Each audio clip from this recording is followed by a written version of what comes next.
मित्रों, जैसा कि हम लोग जानते हैं कि अभी कालखंड का चौथा युग यानी कलयुग चल रहा है, जिसे हिंदू शास्त्रों में सबसे शापित युग बताया गया है।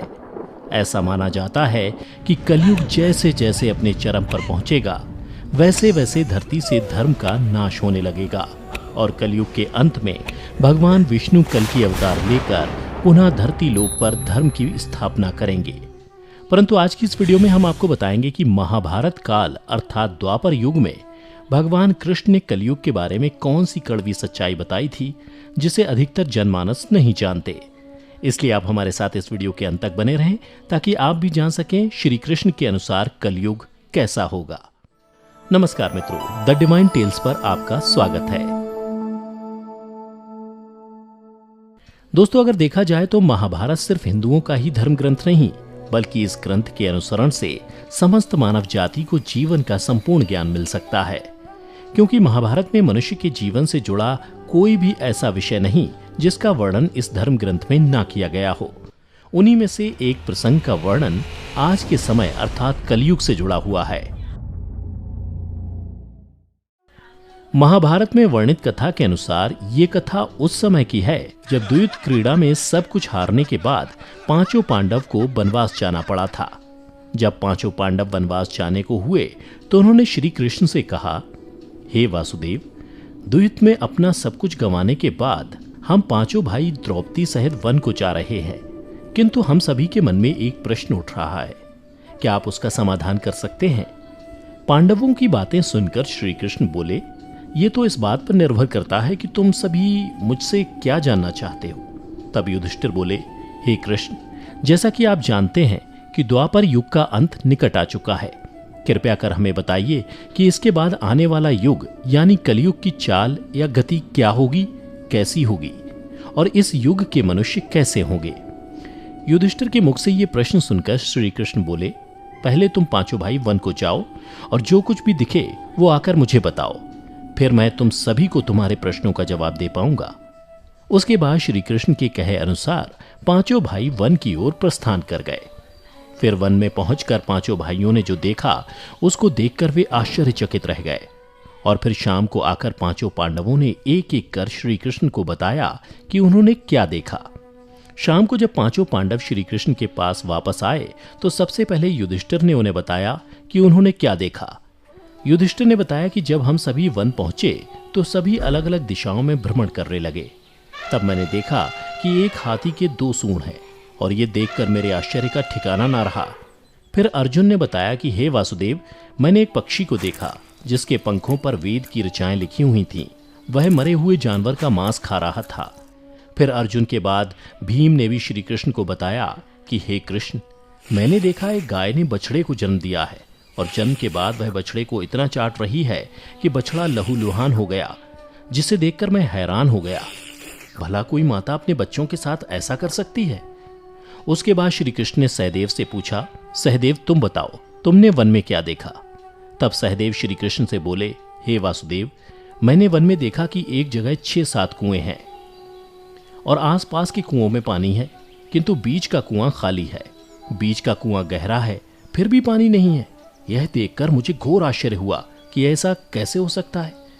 उसके बाद नकुल ने कहा, हे नारायण, जब मैं वन में भ्रमण कर रहा था तो मैंने देखा कि एक पहाड़ के ऊपर से एक बड़ी सी शिला यानी पत्थर लुढ़कती हुई आती है और कितने ही वृक्षों से टकराकर उनको नीचे गिराते हुए आगे बढ़ जाती है, परंतु उस विशालकाय पत्थर को कोई भी वृक्ष उसे रोक ना सका। इसके अलावा वह शिला कितनी ही अन्य शिलाओं के साथ टकराई, पर फिर भी वह रुकी नहीं।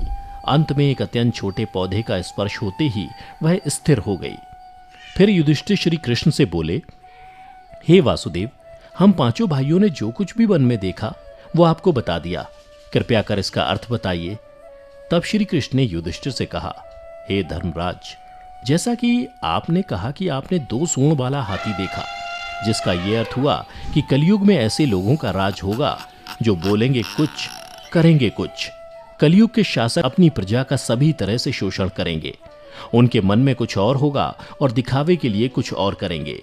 अर्थात कलयुग में शासकों के लिए आम लोगों का कोई महत्व नहीं होगा, वो बस राज करने के लिए शासक होंगे। फिर श्री कृष्ण अर्जुन से बोले, हे धनंजय, जैसा कि तुमने देखा कि एक पक्षी के पंख पर वेद की ऋचाएं लिखी हुई थीं, लेकिन वह मरे हुए जानवर का मांस खा रहा था, जिसका अर्थ ये हुआ कि कलयुग में ऐसे लोग होंगे जो बड़े ज्ञानी और ध्यानी कहलाएंगे, किंतु उनके आचरण राक्षसी होंगे। कलयुग में लोग पंडित और विद्वान कहलाएंगे, किंतु यह विचार चलता रहेगा कि कोई मरे और उसकी सारी संपत्ति उसके नाम हो जाए। अर्थात कलयुग के मनुष्य धन और संपत्ति के लोभी होंगे, भले ही उनके पास कितना ही ज्ञान क्यों ना हो। इसके अलावा हे अर्जुन, कलयुग में हर जाति धर्म के प्रमुख पद पर बैठे लोग विचार करेंगे कि कब कोई किसी पद से हटे और हम उस पर विराजमान हो जाए। कलयुग में ऐसे लोगों की संख्या बहुतायत होगी, कोई कोई विरला ही संत पुरुष होगा। अर्जुन के बाद श्री कृष्ण भीम से बोले, हे गदाधर, जैसा कि तुमने देखा कि एक गाय अपने बछड़े को इतना चाटने लगी कि वो बछड़ा लहूलुहान हो गया, अर्थात कलयुग की माता अपनी संतानों पर इतनी ममता बरसाएंगी कि बच्चों को खुद का विकास करने का मौका ही नहीं मिलेगा, जिसके कारण मोह माया में पड़कर वे बर्बाद हो जाएंगे। इसके अलावा किसी का बेटा घर छोड़कर साधु बनेगा तो हजारों व्यक्ति दर्शन करेंगे, किंतु जब मनुष्य का अपना बेटा साधु बनेगा तो रोएंगे कि मेरे बेटे का क्या होगा। इतनी सारी ममता होगी कि उसे मोह माया और परिवार में ही बांध कर रखेंगे और उसका जीवन वहीं खत्म हो जाएगा। अंत में बेचारा अनाथ होकर मरेगा। भीम जब श्री कृष्ण के जवाब से संतुष्ट हो गए, तब भगवान श्री कृष्ण ने सहदेव से कहा, सहदेव, जैसा कि तुमने बताया कि तुमने वन में 5-7 भरे कुओं के बीच एक कुआं एकदम खाली देखा, जिसका अर्थ यह हुआ कि कलयुग में पैसे वाले अर्थात धनी लोग अपने पुत्र पुत्री के विवाह में या फिर आलीशान भवन बनाने में लाखों रुपए खर्च कर देंगे, परंतु उनके पड़ोस में ही यदि कोई भूखा प्यासा मर रहा होगा तो वह उसकी कोई सहायता नहीं करेंगे। भले ही उनका अपना ही सगा भूख से मर जाएगा, लेकिन वो देखते रहेंगे। इसके अलावा कलयुग में मनुष्य मदिरा, मांस, भक्षण, सुंदरता और व्यसन में पैसे उड़ा देंगे, किंतु किसी के 2 आंसू पोंछने में उनकी रुचि ना होगी। हे सहदेव, मेरे कहने का तात्पर्य यह है कि कलयुग में अन्न के भंडार होंगे, लेकिन लोग भूख से मरेंगे। सामने महलों बंगलों में ऐशो आराम चल रहे होंगे, लेकिन पास की झोपड़ी में आदमी भूख से मर जाएगा।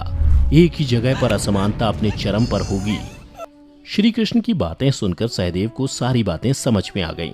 तब श्री कृष्ण ने नकुल से कहा, नकुल, जैसा कि तुमने बताया कि वन में एक बड़ी सी चट्टान पहाड़ से लुढ़की, किंतु बड़े बड़े वृक्ष और उसके तने उस चट्टान को रोक ना पाए, किंतु एक छोटे से पौधे से टकराते ही वह चट्टान रुक गई, जिसका अर्थ यह हुआ कि कलयुग में मनुष्य का मन नीचे जाएगा, यानी कलयुग के मनुष्यों का जीवन पतित हो जाएगा।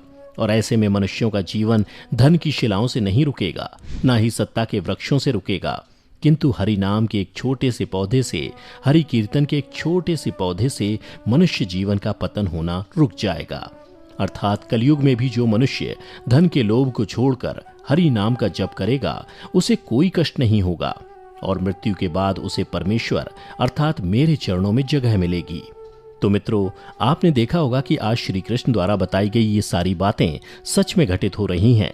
इसलिए मनुष्यों को चाहिए कि कलयुग में वह धर्म का पालन करें और श्री हरि नाम का भजन करें, तो उसका जीवन सफल हो जाएगा। तो मित्रों, उम्मीद करता हूं कि आपको श्री कृष्ण द्वारा कलयुग के बारे में बताई गई ये कड़वी सच्चाई जरूर पसंद आई होगी। अगर पसंद आई हो तो इसे ज़्यादा से ज़्यादा लाइक और शेयर करें। साथ ही अगर आप हमारे चैनल पर पहली बार वीडियो देख रहे हैं तो ऐसी ही पौराणिक और आध्यात्मिक जानकारी के लिए हमारे चैनल को अभी सब्सक्राइब करें और नीचे कमेंट करके बताएं कि आपको वीडियो कैसी लगी। फिलहाल आज की वीडियो यहीं समाप्त होती है। अब हमें इजाज़त दें। वीडियो को अंत तक देखते रहने के लिए आपका बहुत बहुत शुक्रिया।